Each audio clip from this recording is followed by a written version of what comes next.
যুক্তরাষ্ট্র জুড়ে চলছে শীতকালীন ঝড় ফার্ন। চলতি মৌসুমের সবচেয়ে ভয়াবহ এই শীতকালীন ঝড়ে দেশটির অন্তত অর্ধেকের বেশি বাসিন্দাকে প্রভাবিত করেছে।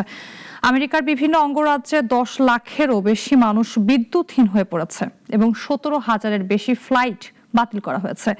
ভারী তুষারপাত ও হিমশীতল বৃষ্টির কারণে দেশটির বড় একটি অংশ কার্যত অচল হয়ে পড়েছে। এই ঝড়ে এখন পর্যন্ত 11 জনের মৃত্যুর খবর পাওয়া গেছে।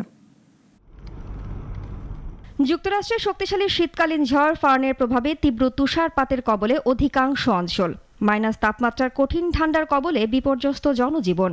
দেশটির আবহাওয়া কর্তৃপক্ষ জানিয়েছে, তীব্র তুষারপাত অন্তত সপ্তাহ জুড়ে অব্যাহত থাকতে পারে। সিএনএনের খবরে বলা হয়েছে, যুক্তরাষ্ট্রের বর্তমানে এক্সট্রিম কোল্ড ওয়াচ বা এক্সট্রিম কোল্ড ওয়ার্নিং এর আওতায় রয়েছে প্রায় 9 কোটি মানুষ। যেসব এলাকা বিদ্যুৎহীন হয়ে পড়েছে, তারা সবচেয়ে বেশি ঝুঁকির মুখে পড়তে পারেন।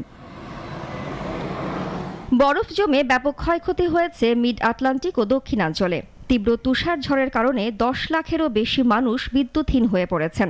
বিশেষ করে ন্যাশভিল, মিসিসিপি ও আশেপাশের এলাকায় বিদ্যুৎ বিভ্রাট কয়েকদিন স্থায়ী হতে পারে বলে আশঙ্কা করা হচ্ছে। শীতকালীন ঝড় ফার্নের প্রভাবে যুক্তরাষ্ট্রের বিমান চলাচলের ক্ষেত্রে চরম বিপর্যয় নেমে এসেছে। এখন পর্যন্ত বাতিল করা হয়েছে 17,000-এর বেশি ফ্লাইট।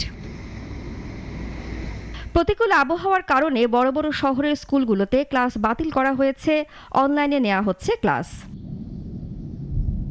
মার্কিন আবহাওয়াবিদরা বলছেন, প্রায় 21 কোটি মানুষ শীতকালীন আবহাওয়া সতর্কতার আওতায় রয়েছে। নিউ মেক্সিকো ও টেক্সাস থেকে শুরু করে নিউ ইংল্যান্ড পর্যন্ত প্রায় 2000 মাইল এলাকা জুড়ে প্রভাব ফেলেছে ফার্ন।